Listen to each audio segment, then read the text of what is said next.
탈진에 대한 논문을 본 적이 있습니다. 그 논문은 두 가지로 탈진을 설명하고 있었습니다. 첫 번째, 탈진은 자발적인 착취의 결과이다. 자발적인 착취의 결과. 두 번째, 탈진은 그가 소속된 관계 속에서의 억압에 기인한다. 그 있는 자리에서의 관계 속에서의 억압. 자, 목회자의 관점에서 사역을 이 두 관점에서 푼다면 다음과 같이 한번 생각해 볼 수가 있습니다. 한 교회에 부목사가 있습니다.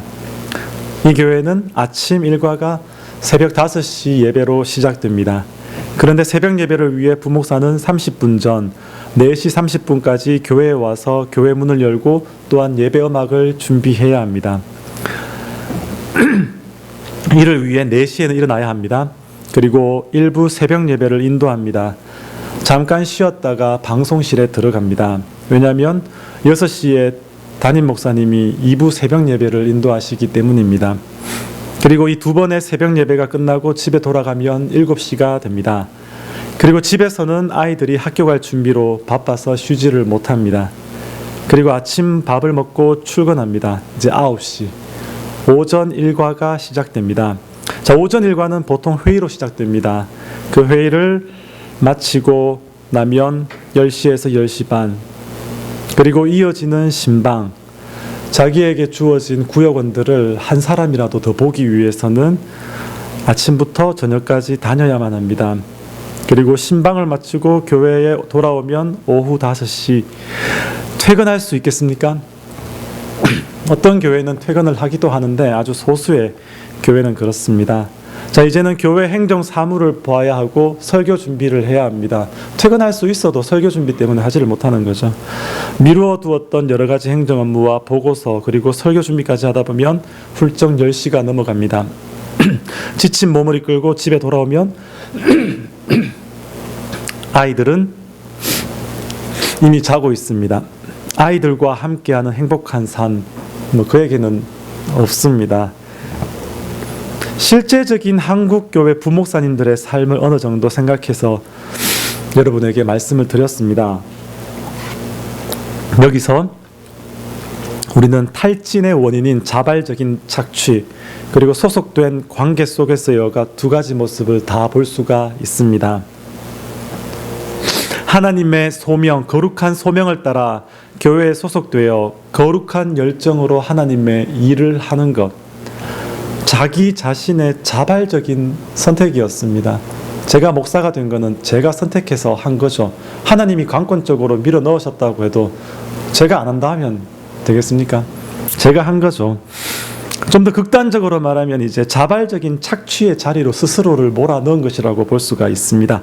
또한 내가 속해 있는 교회를 위해 섬기는 삶은 목회자들과의 관계, 또한 성도들과의 관계 속에서 이루어집니다. 그리고 그 안에서는 제가 반드시 해야 할 일이 있습니다. 그리고 하지 말아야 할 일이 있습니다. 하고는 싶은데 하지 말아야 할 일이 있고 하면 안 되는데 해야 할 일들이 있습니다. 그런 것이 그 목회자의 삶을 어느 정도 강요하기도 합니다. 그런데 이러한 삶이 계속되면서 목회자는 지치게 됩니다. 그리고 영육 간의 피로가 쌓이게 되죠. 그리고 어느 순간 탈진과 그에 따른 무력감에 노출되게 되는 것입니다. 우리는 성령 충만하면 된다, 기도하면 된다와 같은 교과서적인 조언을 좀 쉽게 하는 경향이 있죠. 때로는 예수 믿는 자가 그렇게 지쳐 있으면 안 돼. 너 지금 기도 안 해서 그래. 성령 충만하지 않아서 그래와 같이 다그치는 경우도 있습니다. 물론 성경적으로 볼 때에는 성령 충만하면 그리고 기도함으로 능력을 힘입으면 충분히 극복할 수 있습니다. 여러분, 결혼하고 난 다음에 첫 1년 동안 행복하지 않습니까? 그리고 결혼하기 전 몇 년간의 연애 기간 죄송합니다. 되게 행복하지 않습니까? 어려움과 아픔은 전혀 보이지 않고 장밋빛으로만 충만하지 않습니까? 우리가 성령 충만하면 성령 충만한 기간 속에서는 그 어려움을 극복할 수가 있는 것처럼 보입니다. 거품이 끼는 거죠. 그런데 우리의 삶의 거품을 살짝 걷어내고 보면 여러분, 우리의 삶은 여전한 어려움과 힘듦과 고통 속에 있다는 것을 알 수 있게 됩니다. 자, 그렇게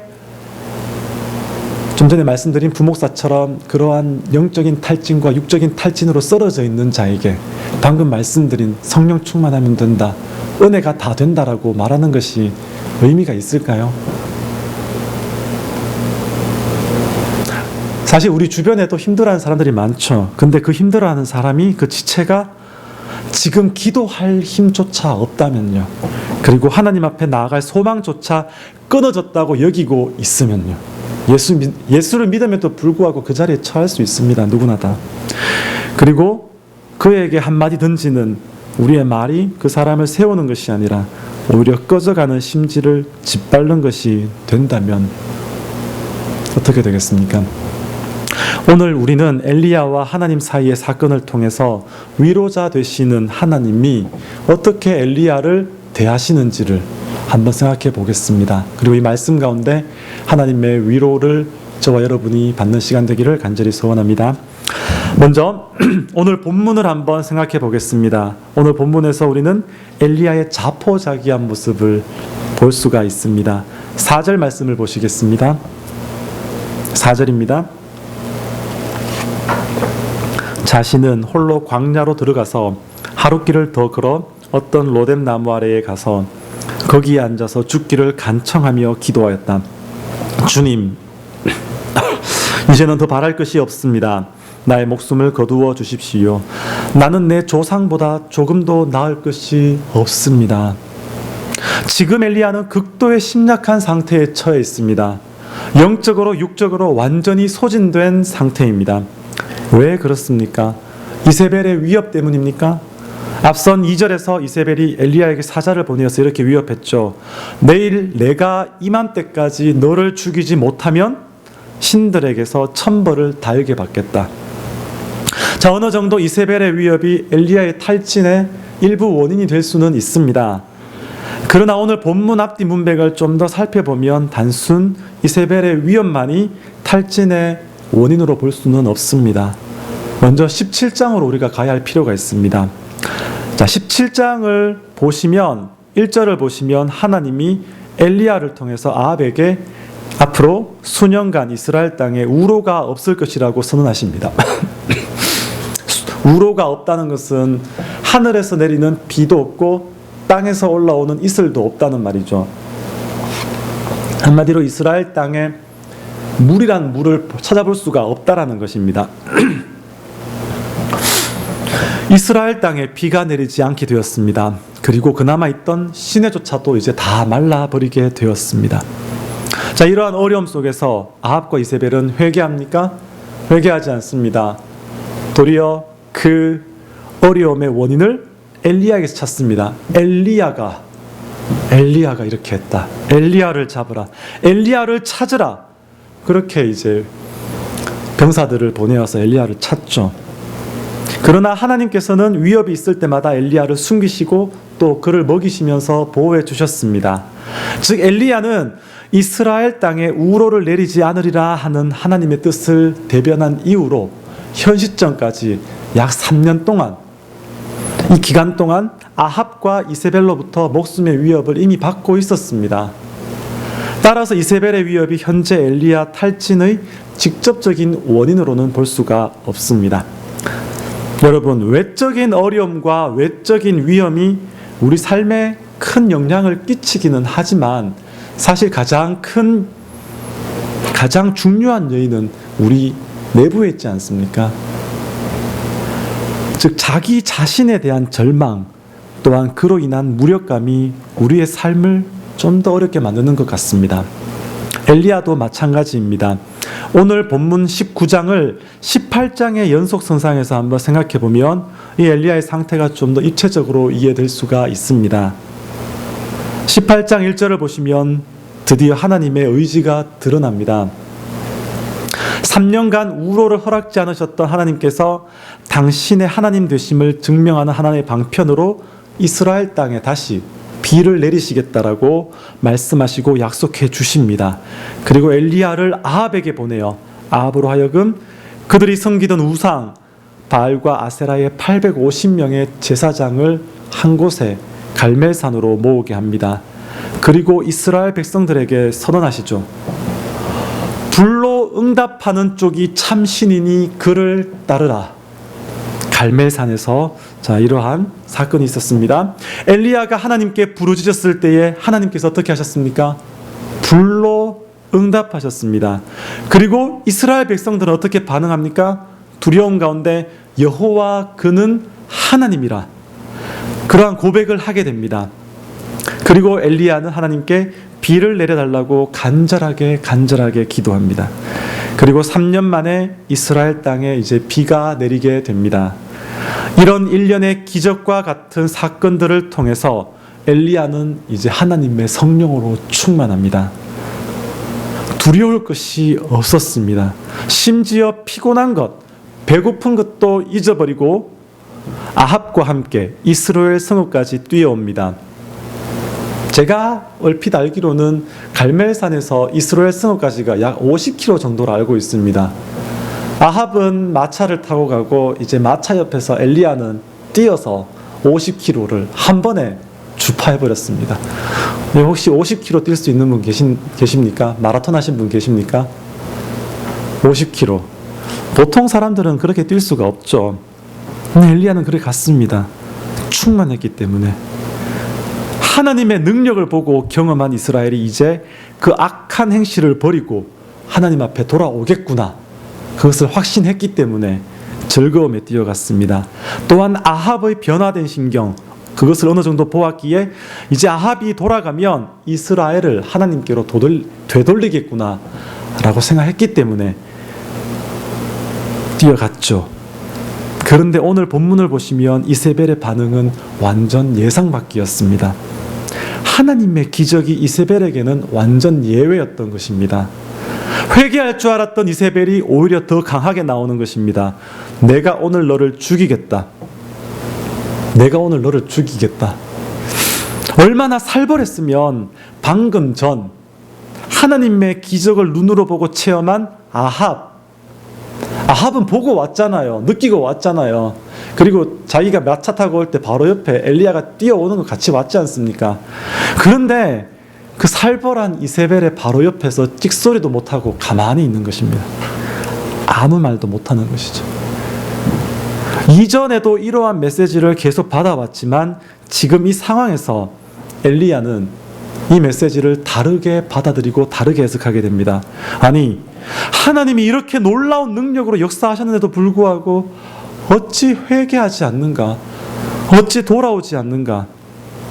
확신이 강했던 만큼 그 충격도 심했던 것 같습니다. 그래서 이제 엘리야는 남쪽으로 도망을 칩니다. 엘리야는 북이스라엘의 선지자였죠. 그런데 성경은 지금 그가 유다 남쪽 끝 브엘세바에 이르렀다고 말하고 있습니다. 더 나아가서 그는 그의 사환을 머물러 둔 채 더 남쪽 광야로 들어갑니다. 이세벨의 손길이 미치지 않는 곳까지 피한 다음 그는 거기서 지쳐 쓰러집니다. 이처럼 엘리야의 탈진은 복합적입니다. 갈멜산 사건 이후 이스라엘까지 달려왔는데 거기서 이세벨이 죽이려 함으로 유다 남쪽까지 쉬지도 못하고 도망을 쳐야 했습니다. 극도의 육적인 탈진이죠.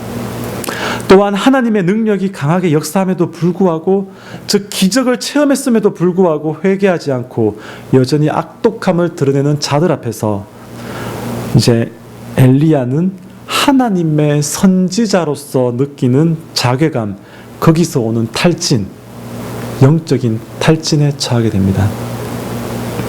사랑하는 성도 여러분, 저와 여러분도 엘리야와 같은 경험을 한 번은 해보았을 것입니다.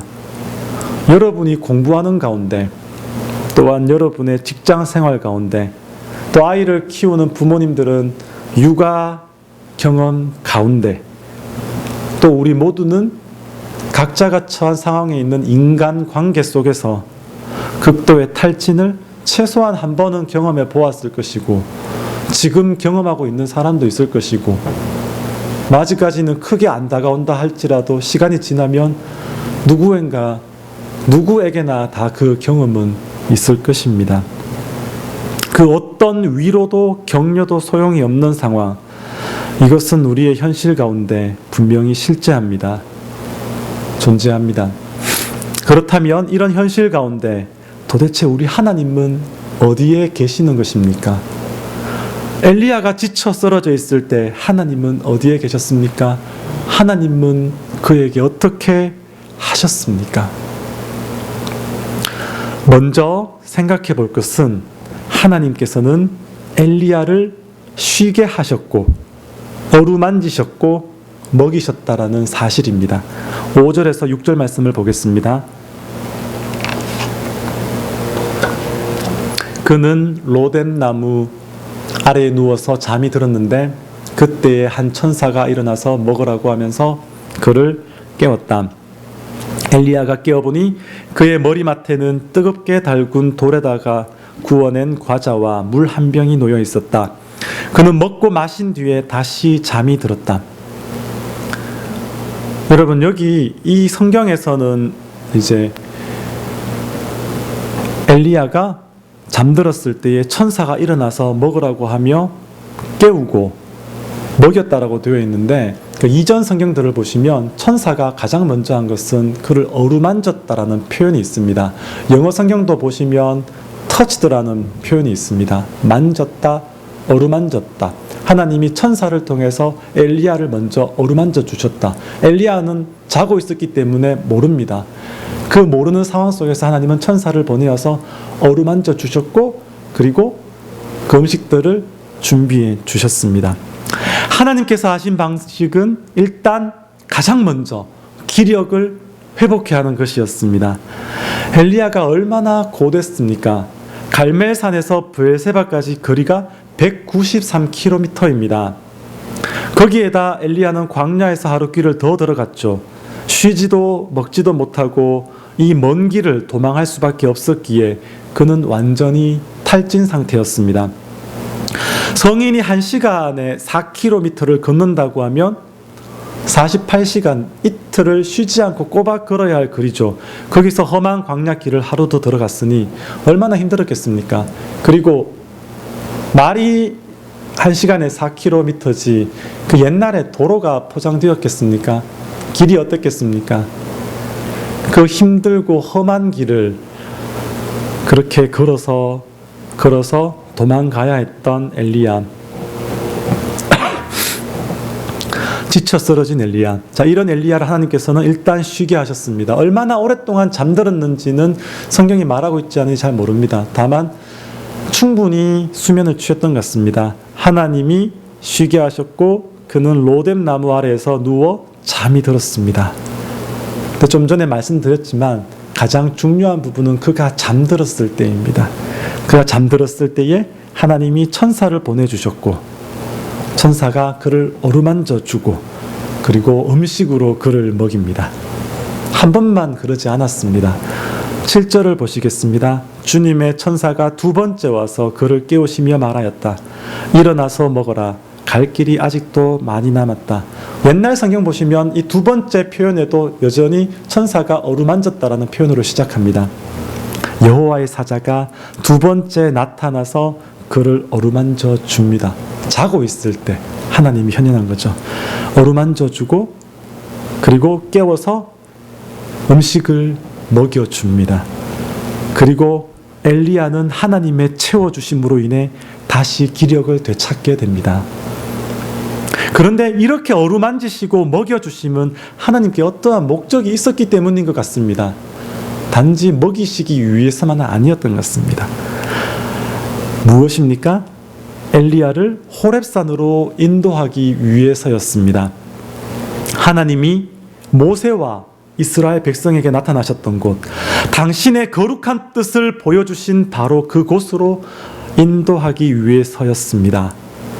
엘리야는 일어나서 먹고 마셨다. 8절입니다. 그 음식을 먹고 힘을 얻어서 밤낮 40일 동안을 걸어 하나님의 산인 호렙산에 도착하였다. 여러분, 우리가 다시 하나님의 은혜의 자리, 하나님이 계신 그곳에 나가야 하는데, 영적으로 회복이 되어야 하는데, 그 회복의 자리에 이르기도 전에 다시 쓰러질까봐, 다시 하나님을 떠나 오랫동안 또 방황할까봐 하나님께서는 우리를 노심초사 살피시며 어루만지시고 먹여주시는 것입니다. 언제요? 엘리야가 잠들었을 때요. 언제요? 우리가 의식하지 못할 때. 언제요? 우리가 기억하지 못하는 순간 하나님의 조용하고도 부드러운 터치하심이 저와 여러분에게 있다는 사실을 우리가 기억해야 합니다. 사랑하는 성도 여러분, 맞습니다. 우리는 오래 낙심해서는 안 됩니다. 기도를 쉬어서도 안 됩니다. 하나님을 더 사랑하고 또한 더 알아가도록 노력해야 됩니다. 그렇지만 우리의 성정을 우리보다 더 잘 아시는 하나님은 우리를 다그치지 않으십니다. 오히려 우리를 불쌍히 여기시고 긍휼히 여겨 주십니다. 꺼져가는 심지를 끄지 않으시고 오히려 다시금 빛을 발할 수 있도록 기다려 주십니다. 초에 불빛이 꺼져가는 그런 것을 보셨습니까? 성결이가 제일 좋아하는 게 옆에서 생일 축하하며 노래 부르며 가서 후 부르거든요. 이 초에 후 불면 빡 꺼져버리잖아요. 그와 같이 우리의 인생이 그렇게 연약하다는 겁니다. 그런데 그 하나님은 후 불면 꺼질 수밖에 없는 우리의 연약함을 후 불지 않으시고 우리 연약함 속에서도 약함 속에서도 그것을 갖다가 안 꺼지도록 이렇게 보호하고 계신다는 것이죠.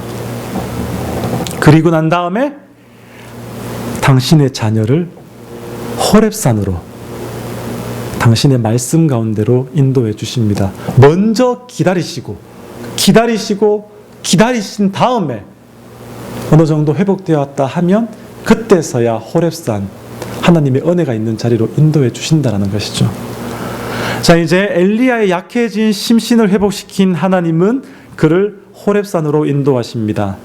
40일간 호렙산으로 가는 길은 결코 쉽지 않은 여정이었을 것입니다. 비록 하나님이 그의 기력을 회복시켜 주셨지만 이스라엘 백성의 불순종에 대한 그의 절망감은 여전히 있었습니다. 여전히 이스라엘 백성들을 생각할 때마다 절망스러운 거죠. 성경은 은연중에 이 사실을 우리에게 알려주고 있습니다. 즉 하나님의 산 호렙으로 인도되었지만 지금 성경은 엘리야가 그곳 굴에 들어가 거기 유하였다고 말하고 있습니다. 굴에서 자는 거죠. 굴에 숨어 있는 거죠. 그리고 굴에 숨어 있는 엘리야에게 하나님의 말씀이 임합니다. 9절입니다. 엘리야는 거기에 있는 동굴에 이르러 거기에서 밤을 지냈다. 그때 주님께서 그에게 말씀하셨다. 엘리야야, 너는 여기에서 무엇을 하고 있느냐? 추우니까 동굴에서 잤겠죠. 동굴에 있는 것 자체는 문제가 되지 않습니다. 그러니까 중요한 것은 왜 구태여 이 성경 저자가 호렙산으로 인도했다고 했는데 그가 굴에서 잤다는 것을 이렇게 표현했냐는 것입니다. 왜 굴과 호렙산이 숨어있는 곳과 드러난 곳이 왜 비교되고 있냐, 이것이죠. 이 말씀을 중의적으로 해석할 수 있습니다. 내가 너를 호렙산 나의 영광의 자리로 불렀는데 너는 왜 여전히 굴에 있느냐? 또는 너는 이스라엘의 선지자로 네가 있어야 할 자리는 여기가 아니라 저기 이스라엘이지 않느냐? 근데 왜 여기에 있느냐? 어떻게 해석하든지 확실한 사실은 하나님께서 당신의 은혜로 회복시킨 엘리야, 그는 여전히 그의 상황, 환경, 어려움을 극복하지 못하라고 있다는 사실입니다. 그는 지금 호렙산에 있습니다. 하나님의 영광이 있는 바로 그 자리에 있습니다. 그러나 거기서 그는 지금 굴에 머무르고 있습니다. 숨어 있는 것이죠. 그는 하나님의 은혜로 기력을 회복했습니다. 40일간의 긴 여정을 감당할 만큼 회복되어 있습니다. 그럼에도 불구하고 여전히 절망 중에 있습니다. 여전히 괴롭습니다. 그의 상황은 여전히 변하지 않습니다. 우리도 마찬가지죠. 때로는 낙담했다가 우리가 회복됩니다. 그렇지만 나를 낙담하게 했던 그 상황은 변화되었습니까? 변화되지 않습니다. 그런 어떤 참 복잡하고 묘한 환경 속에, 상황 속에 우리는 살고 있습니다. 그것을 보여주고 있죠. 이제 10절 말씀을 보시겠습니다. 엘리야가 하나님 앞에 항변하죠. 왜 거기 있느냐라는 질문에 대해서 나는 이제까지 주 만군의 하나님만 열정적으로 섬겼습니다. 그러나 이스라엘 자손은 주님과 맺은 언약을 버리고 주님의 제단을 헐었으며 주님의 예언자들을 칼로 쳐서 죽였습니다. 이제 나만 홀로 남아있는데 그들은 내 목숨마저도 없애려고 찾고 있습니다. 엘리야의 낙담은 자기 자신의 무력감에서 기인합니다. 하나님께서 그를 통해 하늘에서 불이 내려 제단을 불태우는 놀라운 기적을 보여주셨습니다. 그러나 북이스라엘은 변하지 않았습니다. 엘리야가 아무리 큰 열심으로 하나님을 섬긴들 이스라엘 자손 하나님께로 돌아오지 않습니다. 하나님의 기적에 회개의 모양은 있었습니다. 그렇지만 참 회심으로 이어지진 않는 거죠. 저분은 하나님이다. 놀랍다. 두렵다. 거기서 끝인 것입니다. 돌아가지 않습니다. 회심으로 이어지지 않습니다. 그리고 시간이 지나고 난 다음에는 더 굳어지는 것이죠. 엘리야가 그 과정을 계속해서 보고 있습니다. 그리고 이 사건이 결정적으로 그에게 터진 것이죠. 이 정도의 기적과 이 정도의 사건 속에서도 변하지 않다니. 그게 그의 절망의 원인이었고 고통의 원인이었습니다. 이런 겁니다. 하나님, 나는 하나님의 뜻을 따라 열심히 살고 있습니다. 말씀도 열심히 보고 있고 기도도 열심히 하고 있고 내 옆에 지체를 위해 최선을 다해 살고 있습니다. 내게 주신 직분에 소홀하지 않고 있습니다. 그런데 왜 나는 이렇게 힘듭니까? 왜 다른 사람은 변하지 않고 여전히 나를 힘들게 합니까? 이런 상황 속에서 내가 여전히 저들을 섬겨야 합니까? 저들을 사랑해야 합니까? 하나님, 제가 왜 여기 있냐고요? 제가 왜 숨었냐고요? 저들이 계속해서 나를 공격하고 건드리고 있지 않습니까? 내가 할 수 있는 것은 단지 피하는 것밖에 없지 않습니까? 주님이 잘 알지 않습니까? 내가 왜 여기 있는지, 내가 왜 절망 가운데 있는지 아시지 않습니까? 자, 이런 엘리야에게 하나님께서는 어떻게 응답하십니까? 11절과 12절을 보시면 크고 강한 바람, 지진, 그리고 불로 역사하십니다. 그런데 이 세 가지 기적은 모세에게 나타나신 하나님의 능력을 그대로 보여주는 것입니다. 출애굽기 19장 16절과 18절 말씀입니다. 출애굽기 19장 16절과 18절입니다. 마침내 셋째 날 아침이 되었다. 번개가 치고 천둥 소리가 나며 짙은 구름이 산을 덮은 가운데 산양 뿔나팔 소리가 우렁차게 울려 퍼지자 진에 있는 모든 백성이 두려워서 떨었다.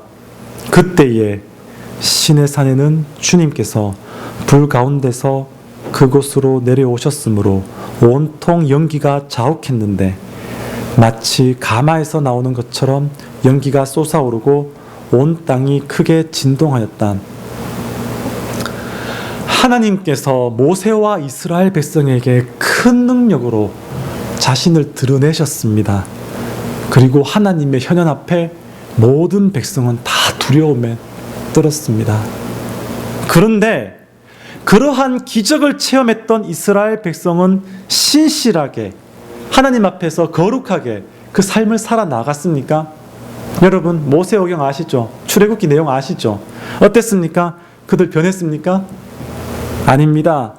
그들은 하나님을 배신하고 또 배신했습니다.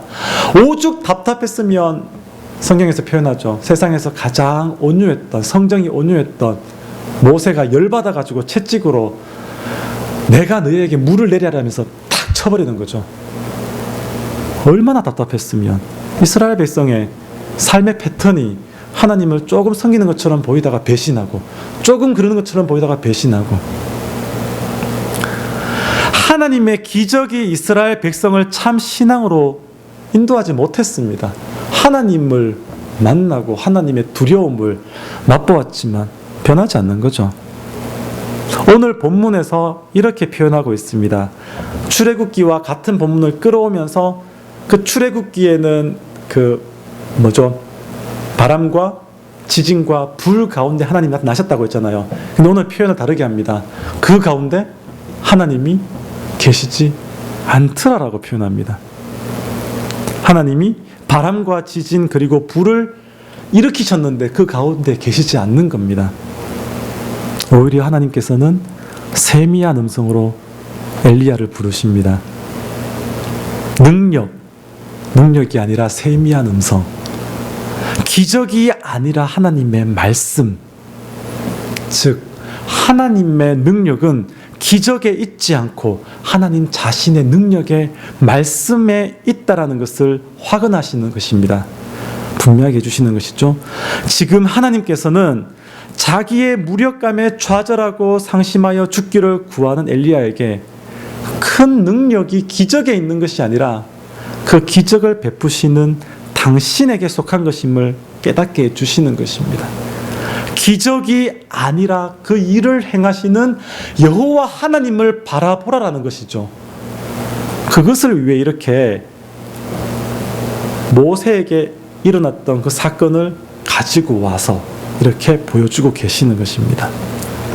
엘리야는 하나님의 능력의 손으로 이스라엘이 변화되기를 꿈꾸었습니다.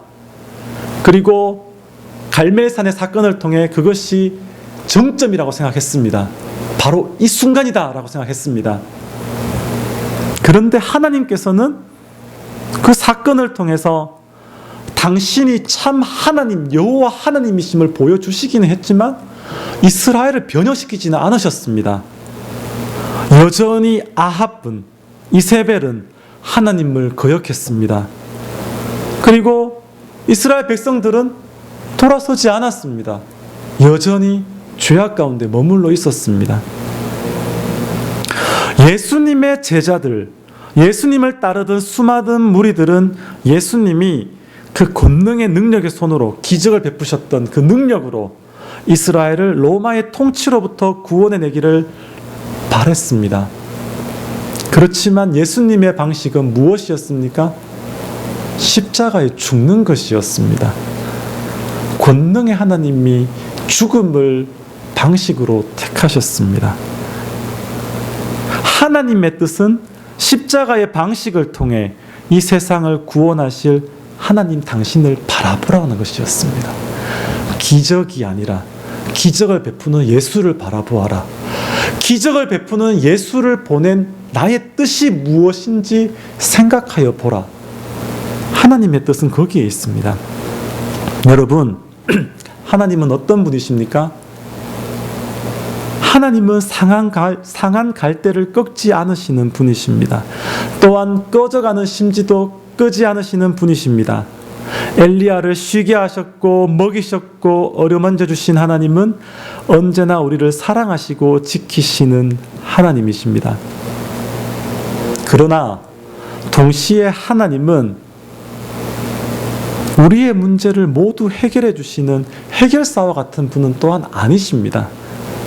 기력을 회복한 엘리야는 여전히 이스라엘이 변화되지 않은 모습을 보고 절망했습니다. 그러나 하나님은 엘리야가 바라던 것, 즉 기적적인 방식으로 이스라엘이 변화되는 것을, 그러한 방식을 취하지 않으셨습니다.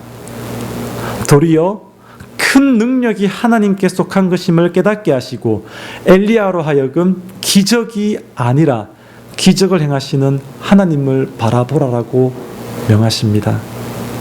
그리고 엘리야에게 다른 설명 없이 새로운 사명을 주시는 것이죠. 너 가서, 자, 어떻게 말씀하고 있습니까? 3명에게 기름 부으라고 하는데 누굽니까? 하사엘에게 기름을 부으라, 예후에게 기름을 부으라, 그리고 엘리사에게 기름을 부으라. 이렇게 새로운 사명을 주시는 것이죠. 그럼 엘리야의 지금 슬픈, 가슴 아픈 그 절망의 마음을 풀어주시려고 하시지 않습니다. 그냥 다시 가라라고 하십니다. 그런데 그러고 난 다음에 이렇게 말씀하시죠. 너만 혼자 남은 것이 아니다. 내가 바알에게 무릎 꿇지 않은 7,000명을 남겨두었다. 이게 마지막 하나님의 엘리야를 향한 자비의 말씀이셨습니다. 오늘 우리에게도 마찬가지입니다. 우리는 하나님께 부르짖습니다. 절규합니다. 그렇지만 하나님은 우리를 위로해 주시지만 우리의 아픔을 알아주시고 만져주시고 어루만져 주시지만, 그러나 그 어려운 상황과 아픔을 기적적인 방식으로 해결해 주지 않습니다. 우리는 여전히 그 상황 속에 있습니다. 도리어 하나님께서는 세미한 음성 가운데 이렇게 물으십니다. 은진아, 네가 어찌하여 여기 있느냐? 그리고 난 다음에 이렇게 대답하십니다. 내가 7,000명의 의인을 남겨두었다. 너는 혼자가 아니다. 너는 혼자가 아니다. 너는 혼자가 아니다. 그러니 그 자리에서 이제 돌아와라. 그리고 너는 나를 따르라. 내 십자가를 지고 나를 따르라. 결론으로 말씀을 맺겠습니다. 엘리야가 가장 약한 그때, 그 누구도 도움이 되지 않는 절망적인 상황에 처했을 때 하나님께서는 그를 쉬게 해주셨습니다. 어루만져 주셨습니다. 그를 먹여 주셨습니다. 그의 기력을 회복시켜 주셨습니다. 그리고 그의 불평을 다 들어주셨고, 그리고 더 나아가 그에게 새로운 소망을 주셨습니다. 하나님은 상한 갈대를 꺾지 않으시며 꺼져가는 심지를 끄지 않으시는 분이십니다. 고통 중에 있는 자, 상심한 자, 영육간에 탈진한 자를 외면치 않으시는 분이십니다. 오히려 회복시켜 주시고 위로해 주시고 기다려 주시고 함께 아파해 주시는 분이십니다. 하나님의 인내하심을 측량할 수가 없습니다. 그냥 기다려 주십니다. 또한 하나님께서는 당신의 말씀 가운데 당신의 방식으로 당신의 자녀를 보살피시는 하나님이십니다. 우리의 방식이 아니라 자신의 방식입니다. 우리는 우리의 문제가 해결되기를 바라지만 하나님의 대답은 달랐죠. 내가 의인 7,000명을 남겨두었다. 너는 혼자가 아니다. 너는 결코 혼자가 아니니 너는 이들과 함께 나를 따르라. 그 자리에 있지 말고 이제 돌아오너라. 내가 너와 함께 할게.